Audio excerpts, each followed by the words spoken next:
ये हफ्तावार बाइबल का दरसी वाज Plainfield Christian science church independent की जानब से है, जो न्यू जर्सी अमेरिका में वाक़ है।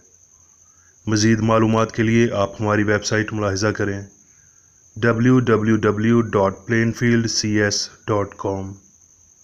ये सबक 11 अगस्त 2019 बरोज़ इतवार हफ्ता के इख्तिताम पर आपके मुताले की गर्ज से तैयार किया गया है। मज़मून, रूह, सुनहरी मतन, अयूब।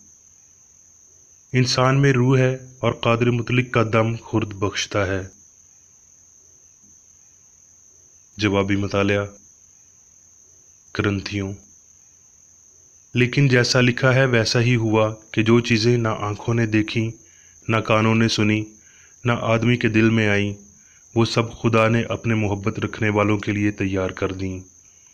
लेकिन हम पर खुदा ने उनको रूह के वसीला से ज़ाहिर किया, क्योंकि रूह सब बातों बल्कि खुदा की तय की बातें भी दरियाफ्त कर लेता है। क्योंकि इंसानों में कौन किसी की बातें जानता है सिवाय इंसान की अपनी रूह के जो उसमें है। इसी तरह खुदा के रूह के सिवा कोई खुदा की बातें नहीं जानता। मगर हमने न दुनिया की रूह बल्कि वो रूह पाया जो खुदा की तरफ से है, ताकि उन बातों को जाने जो खुदा ने हमें अता की हैं। और हम उन बातों को उन अल्फाज में बयान नहीं करते जो इंसानी हिकमत ने हमको सिखाए हों, बल्कि उन अल्फाज में जो रूह ने हमें सिखाए हैं, और रूहानी बातों का रूहानी बातों से मुकाबला करते हैं। मगर नफसानी आदमी खुदा की रूह की बातें कबूल नहीं करता, क्योंकि वो उसके नज़दीक बेवकूफ़ी की बातें हैं, और ना वो उन्हें समझ सकता है, क्योंकि वो रूहानी तौर पर समझी जाती हैं। लेकिन रूहानी शख्स सब बातों को परख लेता है, मगर खुद किसी से परखा नहीं जाता। दरसीवाज बाइबल में से यसाया। देखो मेरा खादम जिसको मैं संभालता हूँ, मेरा बरगज़ीदा जिससे मेरा दिल खुश है। मैंने अपनी रूह उस पर डाली, वो कौमों में अदालत जारी करेगा। जिसने आसमान को पैदा किया और तान दिया, जिसने ज़मीन को और जो कुछ उसमें से निकलता है फैलाया, और जो उसके बाशिंदों को सांस और उस पर चलने वालों को रूह अनायत करता है। यानी खुदावंद खुदा यूं फरमाता है, मैं खुदावंद ने तुझे सदाकत से बुलाया, मैं ही तेरा हाथ पकड़ूंगा और तेरी हिफाजत करूंगा, और लोगों के अहद और कौमों के नूर के लिए तुझे दूंगा, कि तू अंधों की आंखें खोले और असीरों को कैद से निकाले, और उनको जो अंधेरे में बैठे हैं कैद खाने से छुड़ाए। अमाल। पतरस और यूहन्ना दुआ के वक्त यानी तीसरे पहर हैकल को जा रहे थे, और लोग एक जन्म के लंगड़े को ला रहे थे, जिसको हर रोज़ हैकल के उस दरवाजे पे बैठा देखते थे जो खूबसूरत कहलाता है, ताकि हैकल में जाने वालों से भीख मांगे। जब उसने पतरस और यूहन्ना को हैकल में जाते देखा तो उनसे भीख मांगी। पतरस और यूहन्ना ने उस पर गौर से नज़र की, और पतरस ने कहा, हमारी तरफ देख। वो उनसे कुछ मिलने की उम्मीद से उनकी तरफ मतवज्जो हुआ। पतरस ने कहा, चांदी सोना तो मेरे पास है नहीं, मगर जो मेरे पास है वो तुझे दिए देता हूँ।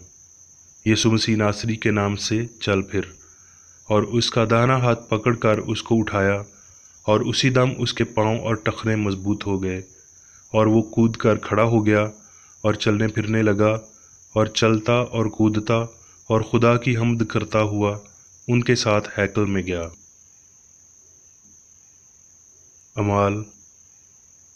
दूसरे दिन यूं हुआ कि उनके सरदार और बुजुर्ग और फ़कीह यरूशलेम में जमा हुए, और उनको बीच में खड़ा करके पूछने लगे कि तुमने ये काम किस कुदरत और किस नाम से किया। उस वक्त पतरस ने रूह कुदस से मामूर होकर उनसे कहा, ए उम्मत के सरदारों और बुजुर्गों, अगर आज हमसे उस एहसान की बाबत बाज़पुरस की जाती है जो एक नातवां आदमी पर हुआ कि वो क्यों कर अच्छा हो गया, तो तुम सब और इसराइल की सारी उम्मत को मालूम हो, यीशु मसीह नासरी जिसको तुमने मुर्दों में से जलाया, उसी के नाम से ये शख्स तुम्हारे सामने तंदुरुस्त खड़ा है। ये वही पत्थर है जिसे तुम मामारों ने हकीर जाना, और वो कोने के सिरे का पत्थर हो गया। اور کسی دوسرے کو یہ نام نہیں بخشا گیا جس کے وسیلے سے ہم نجات پا سکیں۔ جب انہوں نے پطرس اور یوحنا کی دلیری دیکھی اور معلوم کیا کہ یہ ان پڑھ اور ناواقف آدمی ہے تو تعجب کیا۔ پھر انہیں پہچانا کہ یہ یسوع کے ساتھ رہے ہیں، اور اس آدمی کو جو اچھا ہوا تھا ان کے ساتھ کھڑا دیکھ کر کچھ خلاف نہ کہہ سکے۔ پس انہیں بلا کر تاکید کی کہ یسوع کا نام لے کر ہرگز بات نہ کرنا اور نہ تعلیم دینا۔ وہ چھوٹ کر اپنے لوگوں کے پاس گئے اور جو کچھ سردار کہنوں اور بزرگوں نے ان سے کہا تھا بیان کیا۔ جب انہوں نے یہ سنا تو ایک دل ہو کر بلند آواز سے خدا سے التجا کی کہ اے مالک، تو وہ ہے جس نے آسمان اور زمین اور سمندر اور جو کچھ ان میں ہے پیدا کیا۔ اب اے خداوند ان کی دھمکیوں کو دیکھ اور اپنے بندوں کو یہ توفیق دے کہ وہ تیرا کلام کمال دلیری کے ساتھ سنائیں، اور تو اپنا ہاتھ شفا دینے کو بڑھا اور تیرے پاک خادم یسوع کے نام سے معجزے اور عجیب کام ظہور میں لائیں۔ اور وہ سب روح القدس سے بھر گئے اور خدا کا کلام دلیری سے سناتے رہے۔ رومیو۔ پس اب جو مسیح یسوع میں ہیں ان پر سزا کا حکم نہیں، کیونکہ زندگی کے روح کی شریعت نے مسیح یسوع میں مجھے گناہ اور موت کی شریعت سے آزاد کر دیا، اور جسمانی نیت موت ہے مگر روحانی نیت زندگی اور اطمینان ہے۔ اس لیے کہ جسمانی نیت خدا کی دشمنی ہے، کیونکہ نہ تو خدا کی شریعت کے تابع ہے اور نہ ہو سکتی ہے، اور جو جسمانی ہے وہ خدا کو خوش نہیں کر سکتے۔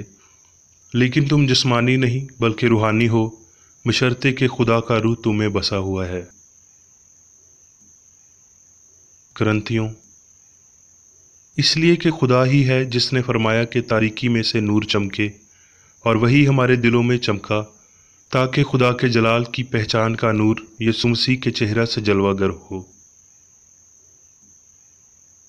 گلتیوں۔ مسیح نے ہمیں آزاد رہنے کے لیے آزاد کیا ہے، پس قائم رہو اور دوبارہ غلامی کے جوئے میں نہ جتو۔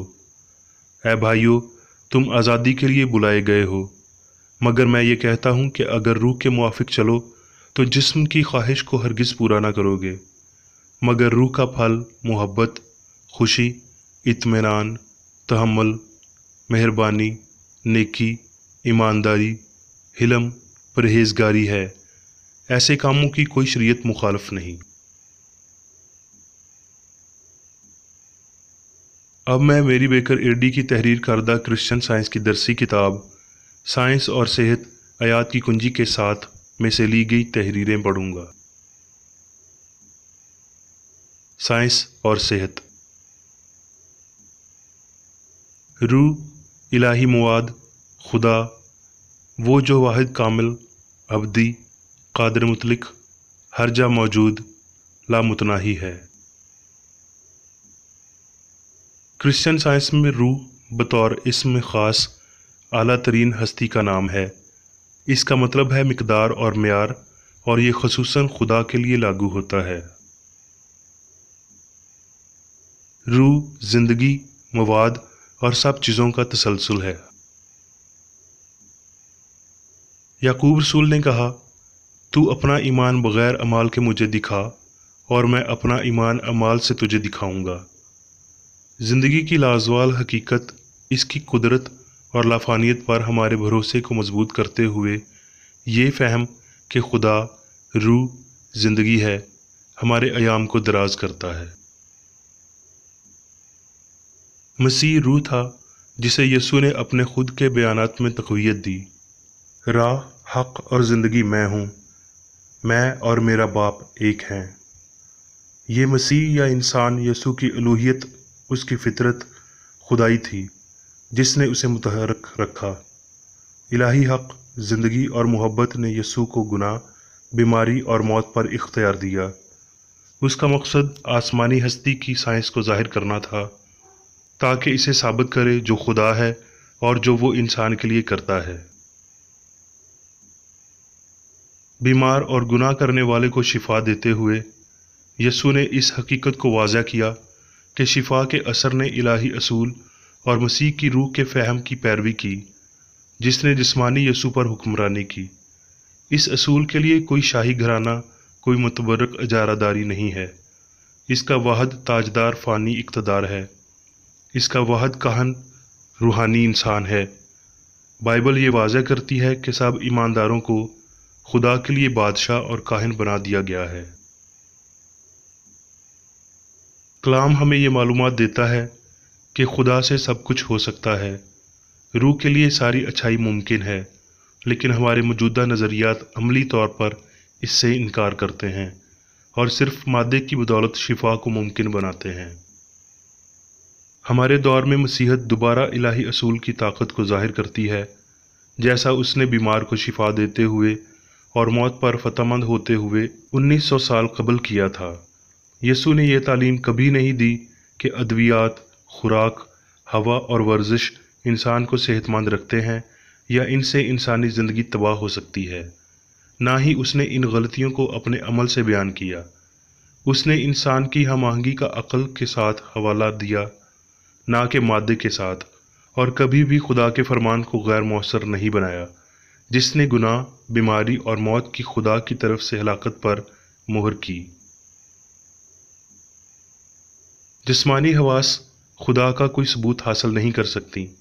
वो ना तो आँख से रूह को देख सकते हैं, ना कान से सुन सकते हैं, ना ही वो रूह को महसूस कर सकते, चख सकते या सूंघ सकते हैं। हत्ता कि बहुत हल्के और गलत इस्तेमाल होने वाले मादे के अनासर इन हवास की आगाही से दूर हैं और सिर्फ उन तासुरात के वसीला जाने जाते हैं जो अमूमन उनसे मंसूब किए गए होते हैं। क्रिश्चियन साइंस के मुताबिक इंसान के सिर्फ वही हवास रूहानी हैं जो इलाही अक्ल से ज़ाहिर होते हैं।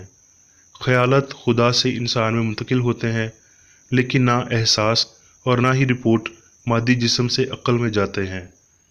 बाहमी राबता हमेशा खुदा से होकर उसके ख्याल यानी इंसान तक जाता है। रूह उस फहम से आगाह करती है जो शाऊर को बुलंद करता और सच्चाई की जानब रहनुमाई देता है। रूहानी हिस्स रूहानी नेकी का शाऊर है। फहम हकीकी और गैर हकीकी के माबैन हदबंदी की लकीर है। रूहानी फहम अक्ल यानी ज़िंदगी, सच्चाई और मोहब्बत को खोलता है और इलाही हिस्स को क्रिश्चियन साइंस में कायनात का रूहानी सबूत फराहम करते हुए जाहिर करता है। ये फहम शाऊरी नहीं है, मुहक्काना हासलात का नतीजा नहीं है। ये नूर में लाई गई सब चीज़ों की हकीकत है। रूह की तजदीद की बदौलत बाइबल बदन की तब्दीली की तालीम देती है। हमें हुरैब की चोटी तक पहुंचने की कोशिश करनी चाहिए जहां खुदा जाहिर होता है, और रूहानी इमारत के कोने के सिरे का पत्थर पाकीज़गी है। रूह का बपतिस्मा, बदन की सारी नापाकी को धोना, इस बात का इशारा देता है कि पाक दिल खुदा को देखते हैं और वो रूहानी ज़िंदगी और उसके इजहार तक पहुंच रहे हैं।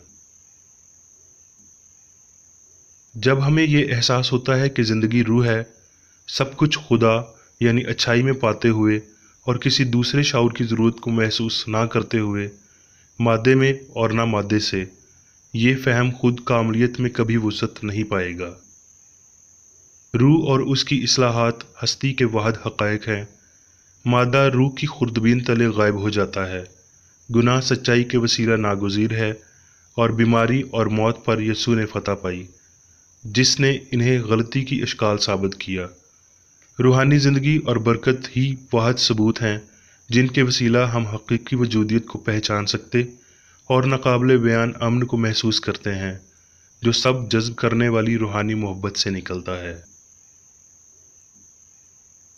हस्ती का साइंसी फ़हम मादे की रूह को तर्क करते हुए किसी सूरत खुदा में इंसान के इंजज़ाब और उसकी शनाख्त की गुमशुदगी की तजावीज़ नहीं देता, लेकिन इंसान पर एक वसी इनफरादियत, अमाल और ख़याल का खुला दायरा, मज़ीद कीमती मोहब्बत, एक बुलंद और मज़ीद मुस्तकिल अमन अता करता है। होशियार, सादा और चौकस रहें। जो रास्ता इस फ़हम की जानब ले जाता है कि वाहिद खुदा ही ज़िंदगी है, वो रास्ता सीधा और तंग है। ये बदन के साथ एक जंग है जिसमें गुनाह, बीमारी और मौत पर हमें फतह पानी चाहिए, खा यहाँ या इसके बाद, यकीनन इससे कबल कि हम रूह के मकसद या खुदा में ज़िंदगी हासिल करने तक पहुँच पाएँ। जब बीमारी की पहली अलामत सामने आती हैं, इलाही साइंस के साथ मादी हवास की गवाही पर बहस करें। अदल से मुतल्लिक आपके बुलंद फहम को मादी आरा का झूठा मरहला तबाह करने दें, जिसे आप कानून का नाम देते हैं। फिर आप बीमारी वाले कमरे तक महदूद नहीं रहेंगे, ना ही आप आखिरी सिक्का अदा करने तक, गलती की तलब करदा सज़ा तक दर्द के बिस्तर पर लेटे रहेंगे। फ़ानी अक़ल, फ़र्ज़ी मादे, रूह की अज़मत के ख़िलाफ़, सफ़बंदी के ख़िलाफ़, इल्तिजा को रद्द करने के लिए सच्चाई की रूह वाली शाऊरी ताकत में उठ खड़े हों। बदन की जानिब से हर शिकायत की ज़हनी तौर पर मुखालफत करें। मोहब्बत की तरह ज़िंदगी के हकीकी शाऊर में आगे बढ़ें, उन सब की मानद जो पाक हैं और रूह का फल पैदा कर रहे हैं। इस खुदादाद इख्तियार की मश्क करें, अपने बदन की मलकियत रखें और इसके साथ और अमल पर हुक्मरानी करें। रूह की ताकत में बुलंद हों ताकि वो सब जो अच्छाई की मानद नहीं है उसे तर्क कर सकें। खुदा ने इंसान को इस काबिल बनाया है, उस काबिलियत और ताकत को कुछ भी बिगाड़ नहीं सकता जो कुदरत की तरफ से इंसान को अता की गई है। अब मैं मेरी बेकर एडी की जानिब से चर्च मैनुअल में दिए गए रोज़ाना के 3 फ़राइज़ पढ़ूंगा। रोज़ाना की दुआ। इस चर्च के हर रुकन का ये फ़र्ज़ है कि हर रोज़ ये दुआ करे, तेरी बादशाही आए, इलाही हक़, ज़िंदगी और मोहब्बत की सल्तनत मुझ में कायम हो और सब गुनाह मुझसे खारिज हो जाएं, और तेरा कलाम सब इंसानों की मोहब्बत को वाफिर करे और उन पर हुकूमत करे। मकासद और अमाल का एक असूल। ना कोई मुखालफत, ना ही कोई महज ज़ाती वाबस्तगी मादरी चर्च के किसी रुकन के मकासद या अमाल पर असरअंदाज होने चाहिए। साइंस में सिर्फ इलाही मोहब्बत हुकूमत करती है और एक मसीही साइंसदान गुनाह को रद्द करने से, हकीकी भाईचारे, खैरात पसंदी और मुआफ़ी से मोहब्बत की शीरी आसाइशों की अक्कासी करता है। इस चर्च के तमाम अरकान को सब गुनाहों से, गलत किस्म की पेशन गोइयों, मुनसफ़ियों, मुज़म्मतों, इस्लाहों, गलत तासुरात को लेने और गलत मुतासर होने से आज़ाद रहने के लिए रोज़ाना ख्याल रखना चाहिए और दुआ करनी चाहिए। फ़र्ज़ के लिए चौकसी। इस चर्च के हर रुकन का ये फ़र्ज़ है कि वो हर रोज़ जारहाना ज़हनी आरा के ख़िलाफ़ खुद को तैयार रखे और खुदा और अपने कायद और इंसानों के लिए अपने फ़राइज़ को ना कभी भूले और ना कभी नज़रअंदाज करे। उसके कामों के बायस उसका इंसाफ होगा, वो बेकसूर या कसूरवार होगा।